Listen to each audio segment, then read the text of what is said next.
Глава 239. От Фансини исходила настолько давящая мощь, что даже сторонних наблюдателей, стоящих довольно далеко, пробрало морозом по коже, что уж говорить о селяне, которому пришлось раз за разом отступать под натиском его атак. Только что, сражаясь с безликим Баем в одиночку, Хуачен справлялся с относительной легкостью. Однако после появления Цзюнь у принцу с демоном пришлось объединить усилия лишь для того, чтобы сравняться с ним по силе. Преимущество хозяина горы Тунлу в магических силах постепенно дало о себе знать. Селянь смутно ощутил, как на него накатывает волна, сметающей все на своем пути мощи. Кроме того, Цзюнь облачился в белый доспех, тысячелетний артефакт, выкованный им лично, который практически невозможно пробить. Единственное, о чем следовало позаботиться Цзюнь, прикрывать голову. Хуачен действовал саблей поразительно быстро и точно, Селянь тоже старался выбирать наилучший момент для атаки, а они вдвоем нанесли по прямому удару в горло, сердце, спину, живот и плечи Цзюнь, но противник даже не шелохнулся. Му Цин закричал: «Не тратьте силы!» «Бесполезно!» Его доспех не пробить, Селянь не послушал, только велел Хуачену: «Бей ниже правого ребра», но удар изогнутой сабли в указанное место по-прежнему не принес результата. «Я же сказал, бесполезно!» Вновь вмешался Му Цин. «Лучше сначала придумайте, как отдалиться от него, а мы присоединимся к битве». «Фэн Синь! Где твои стрелы?» Фэн Синь карабкался по скале, чтобы поймать духа нерожденного, который показывал ему язык и плевался слюной. Но, услышав призыв Му Цина, сразу отозвался: «Хорошо». «Я иду», тем временем Селянь настаивал: «Продолжай, не останавливайся. Бей ниже правого ребра, ваше высочество». Обратился к нему Фэн Синь. «Этот доспех очень крепок, даже несколько сотен ударов не смогут его разбить, все в порядке, делай, как я говорю». «Нескольких сотен ударов не понадобится». Не унимался принц. Хуачен, не задавая вопросов, нанес несколько ударов эмином. Неожиданно в месте, где клинок сабли коснулся доспеха, появилась маленькая трещина. А следом потекла кровь. Клинок эмина вошел в живот Цзюнь-У чуть ниже правого ребра. Хуачен, стоя перед Цзюнь-У, держал саблю одной рукой и не сводил сурового взгляда с противника. Селянь же очутился сбоку и велел Жайо воспользоваться моментом и сковать руки Цзюнь-У, чтобы тот не мог защититься. Му Цин оторопел, как такое возможно, как случилось, что тысячелетний доспех столь просто оказался пробит Хуаченом. Затянув Жайо покрепче и не отводя взгляда от Цзюнь-У, Селянь обратился к нему: «Забыл. Мы с тобой сразились однажды, 800 лет назад». Фэн Синь и Му Цин поняли второе вознесение. Тогда Селянь обратился к Цзюнь-У с просьбой низвергнуть его, но кроме того, пожелал помериться с ним силами. И хотя в той битве они условились не жалеть друг друга, наверняка Цзюнь-У все же не стал сражаться во всю мощь. А вот Селянь выложился на полную. Принц нанес больше 1000 ударов, из которых более 400 достигли цели. И из тех 400 1 сотня пришлась ровно в то самое место. Селянь без устали совершил более 3000 выпадов и, наконец, пробил практически несокрушимую защиту тысячелетнего доспеха Цзюнь, вонзив меч ему под правое ребро. Именно туда, куда Хуачен теперь направил саблю, вышло так, что 800 лет назад Селянь оставил на белом доспехе след. И понадобилось всего 3 удара, чтобы Хуачен смог его пробить. Кроме того, сабля Хуачена оказалась еще острее, чем предполагал Селянь. Клинок, вошедший в живот, наверняка нанес противнику тяжелое ранение, но стоило принцу немного перевести дух, он услышал голос советника: «Бесполезно». По логике вещей, столь серьезное повреждение должно было ограничить Цзюнь-У в движении, но тот лишь опустил взгляд на рану, и при этом выражение его лица осталось неизменным. Селянь только успел заподозрить неладное, когда Цзюнь-У слегка шевельнул связанными руками. После чего послышался едва уловимый звук разрыва ткани, и руки Цзюнь-У освободились.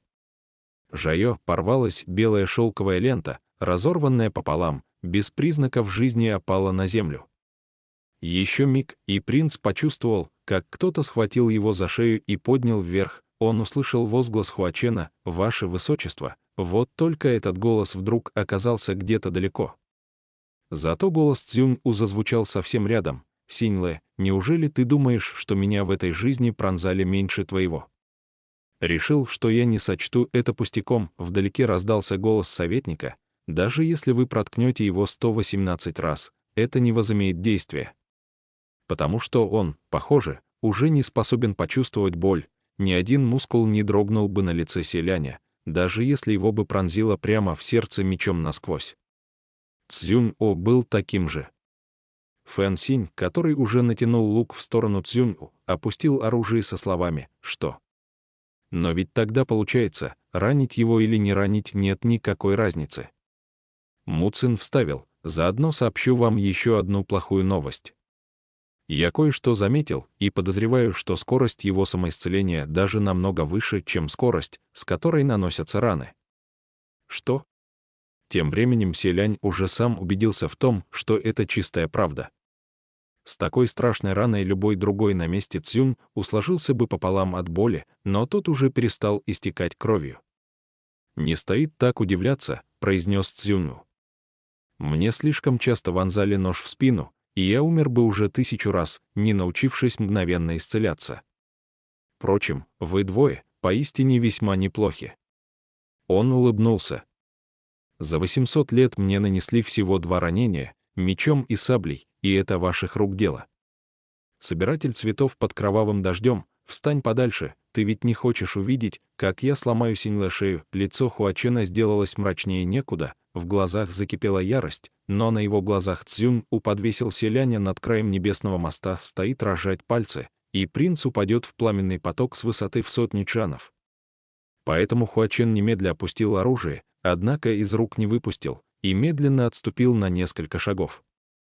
Он выглядел довольно спокойным, однако сабля в его руке выдавала его с головой. Эмин страшно разволновался, бешено завращал глазом, затем уставился на селяня. Когда Хуачен оказался на самом краю моста, Цзюнь-У наконец сказал: «Достаточно». Он держал селяня так, что они смотрели друг другу прямо в глаза, но потом Цзюнь-У вдруг впечатал принца в каменную стену. Удар был настолько безжалостным, что у селяня загудело в голове, а изо рта и носа смазанными ручейками потекла кровь, каплями падая с подбородка. Где-то вдалеке, кажется, послышались испуганные крики, но принц не различал, кто кричит. Он уловил только спокойный голос Цзюнь-У прямо возле уха: «Синь-Лэ, вот ты ударился головой о стену, тебе больно». Селянь не расслышал и не ответил ему. Тогда Цзюнь-У снова ударил его лицом в стену, повторяя: «Больно. Больно. Больно». Каждый вопрос сопровождался ударом, и в результате Селянь громко закричал, но только кричал он следующее: «Сань-Лан, не подходи. Все хорошо, я в порядке. Только не приближайся, по крайней мере, сейчас не время». Подходящий момент еще не наступил, Хуачен дернулся вперед с первым же ударом, но не успел сделать и 2 шагов, как услышал наказ селяня, и потому заставил себя замереть на месте. При этом его лицо сделалось совершенно свирепым, вены на тыльной стороне ладоней, казалось, вот-вот лопнут, руки неудержимо дрожали от плечей до кончиков пальцев. А Цзюнь-У с абсолютно невозмутимым видом продолжал остервенело вдалбливать селяня в скалу, словно безумный, непрестанно спрашивая: «Больно? Больно, ваше высочество?» Воскликнул советник, обращаясь неизвестно к которому из двоих. Селянь, уперевшись окровавленными руками в неровную поверхность скалы, проревел сквозь зубы: «Больно». Лишь тогда Цзюнь-У наконец удовлетворенно улыбнулся, отпустил несчастную голову селяня и поставил его на ноги. Селянь, обхватив руками все еще гудящую голову, осел на мост, и слезы вместе с кровью неподконтрольно покатились по его щекам. Цзюнь-У, присев рядом, вгляделся в лицо принца, вдруг протянул руку и погладил его по голове, затем аккуратно помог стереть кровь. Жест вышел наполненным теплом и лаской, словно отец сидит рядом с ребенком, которого сам только что избил до безобразия, и утешает его.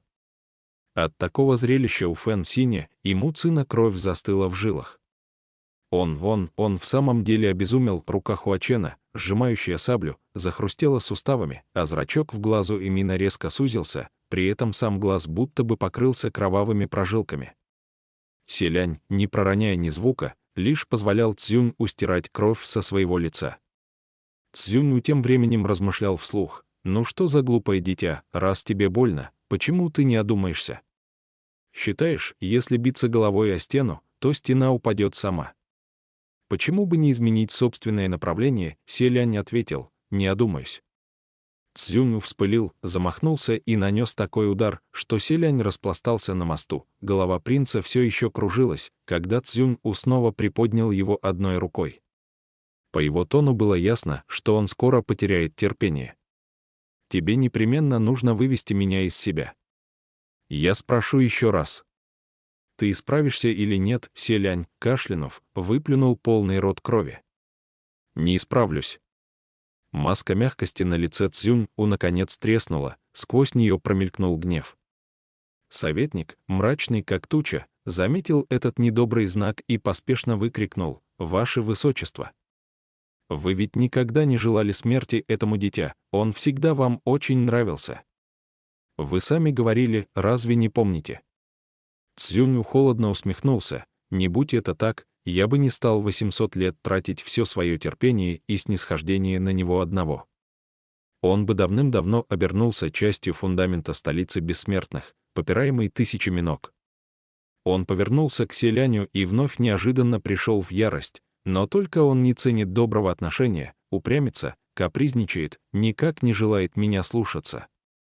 Постоянно выступает против. Не исправишься? Хорошо, тогда давай проверим, упадет ли эта стена, если я разобью об нее твою голову. Советник, видя, что Цзюнь опять схватил Селяня, поспешил остановить: «Ваше Высочество! Ваше Высочество! Его Высочество, молодой принц просто несмышленыш, пощадите его в этот раз, будет вам». Однажды он образумится. Цзюнь бросил на него взгляд, и его улыбка сделалась еще холоднее. «Ты решил, что я по-настоящему обезумел? Не надейся меня обмануть. В душе ты, должно быть, считаешь истинным несмысленышем не его, а меня». Советник так и застыл, а Цзюнь продолжил: «Ты всем сердцем желал взрастить его, наставлял его, наверняка лишь потому, что в твоих мечтах он мог бы превзойти меня. Так ты бы доказал, что я ошибался, но ты был прав, вы были правы. Ты бы мог разочарованно вздыхать, глядя на теперешнего Цзюнь, но превознося призрачный образ совершенного наследного принца Уюна. Разве не эту цель ты преследовал? Думаешь, я не знаю, о чем ты думал? Нет. Не надо опять начинать спор о том, кто прав, кто виноват, кто победил, кто проиграл. Я никогда не имел подобных мыслей», — ответил Мэй Няньцин. Но Цзюнь его уже не слушал, его голос сделался резким: «Даже не думайте. Я вам говорю, даже не думайте. Никому не дано превзойти меня. И тем более ему». Он рассмеялся словно сумасшедший, затем вновь схватил Селяня и принялся бить головой о скалу с криками: «Ты исправишься! Исправишься! Исправишься!» Селянь, будто следом лишился рассудка, схватил Цзюнь за руку и орал: «Не исправлюсь! Не исправлюсь! Не исправлюсь!» От ударов у принца из глаз посыпались искры, нестерпимая боль пронзила голову, но он упрямо повторял одно и то же, не собираясь давать ответ, который Цзюнь хотел услышать, лишь прямо заявлял: «А вот и не исправлюсь», он слишком долго теплел. Как будто все эти годы ждал лишь этой возможности, чтобы, истекая кровью, плакать и орать во всю глотку: «Вот и не исправлюсь. Будет больно, не исправлюсь, настигнет смерть, не исправлюсь, никогда не исправлюсь». Теперь не Цзюнь довел Селяня до безумия, а уже Селянь до безумия разгневал Цзюнь. Глаза Цзюнь налились кровью. Он собрался преподать еще один урок принцу, но вдруг застыл и опустил взгляд, увидев, как на его плечо обрушилась длинная сабля, и ощутив, как в спину ровным рядом летят 8 длинных стрел, выструганных из веток. Но для него это был сущий пустяк, ведь ни сабли, ни стрелам не пробить его белый доспех. Проблема лишь в том, что его правая рука исчезла. Рука, которой он держал Селяня, исчезла. пропала от самого запястья, где теперь виднелся ровный срез. Селянь исчез вместе с ней. Затем Цзюнь-У обернулся, и что-то с яростным порывом полетело прямо на него. Взмахнув левой рукой, он схватил летящий предмет и обнаружил, что это и есть его собственная правая кисть. На другой стороне небесного моста Хуачен держал в объятиях окровавленного селяня, одной рукой сжимая саблю и обнимая принца за плечи, другой зажимая рану на его голове. Его голос звучал угрожающе: «Убери свою грязную лапу». Не желая признавать поражение даже под страхом смерти, Селянь окончательно разозлил Цзюнь-У, чтобы тот, наконец, ослабил бдительность. Цзюнь-У, взяв свою правую кисть, приставил ее обратно к запястью, пошевелил рукой и выдернул стрелы из спины. Затем вдруг вспомнил кое о чем, обернулся и как раз увидел за своей спиной побледневшего Муцина, сжимающего в руках длинную саблю. Тот, поймав на себе его взгляд, немного испугался, но все же заставил себя, забыв о страхе, сохранять невозмутимость. Но надолго эта невозмутимость не задержалась. Цзюнь, посмотрев на свое плечо, спокойно произнес: «И все же тебе, в сравнении с Синьлэ, не хватает мастерства». На лице Муцина лишь дрогнул мускул, но тут сабля выпала из его рук, и выражение совершенно переменилось. Он дернул рукав, уставившись на свое запястье, где черная проклятая канга сжалась сильнее, а вокруг нее яснее проступили сосуды, словно кровь со всего тела неудержимо потекла к этому месту.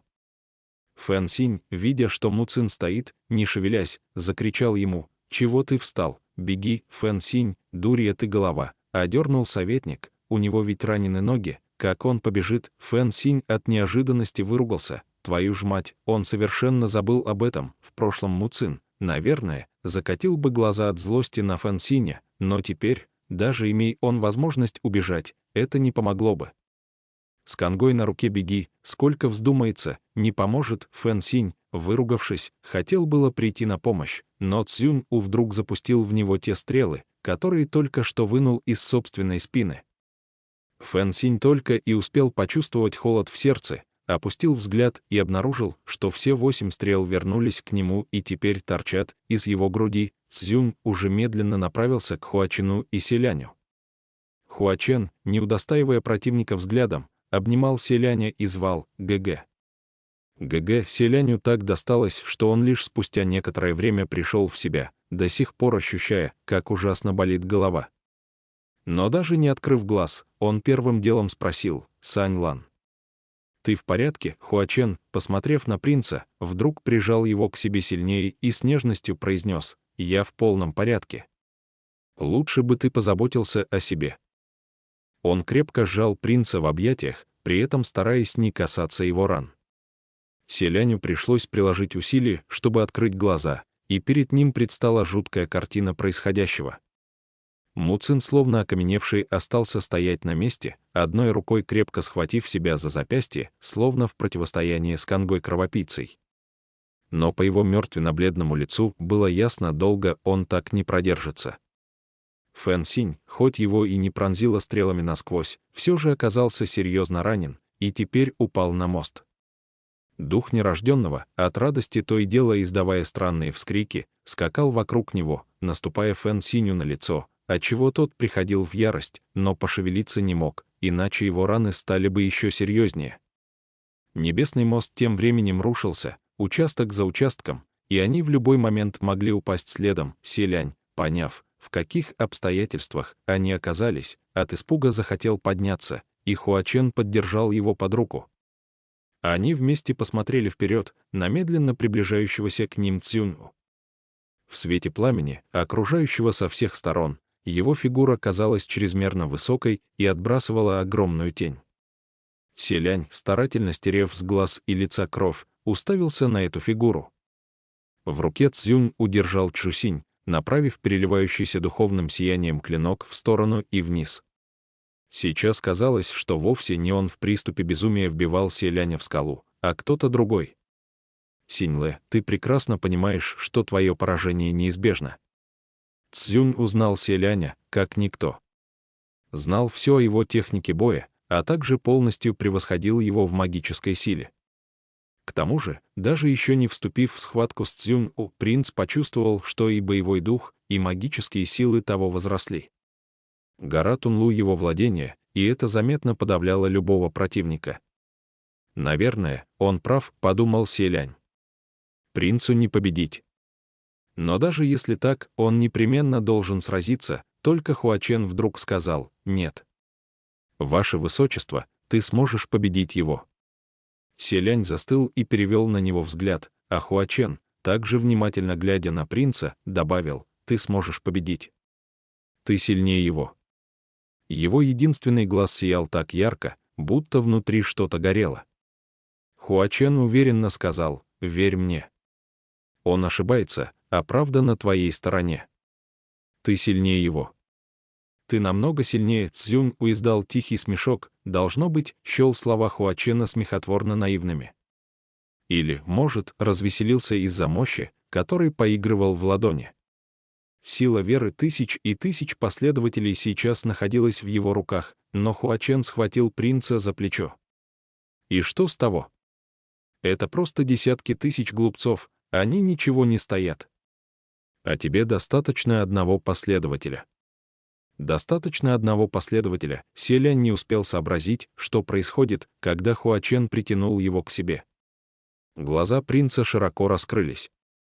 В его тело бешеным потоком ворвались магические силы. В этот раз, в отличие от любого из предыдущих случаев, передача магических сил произошла категорически насильно, даже призрачные бабочки и озлобленные духи, казалось, ощутили эту пугающую мощь. Находящиеся слишком близко к Хуачену и Селяню бабочки и духи просто-напросто взорвались, послышались хлопки и пронзительный визг. Принц почувствовал, что его пальцы вот-вот задергаются в судорогах, ноги задрожали так, что он, казалось, сейчас рухнет на колени, не в силах стоять. В душе Селянь кричал: «Остановись, не надо», но Хуачен обеими руками крепко держал его голову, не давая отстраниться, не позволяя отказаться.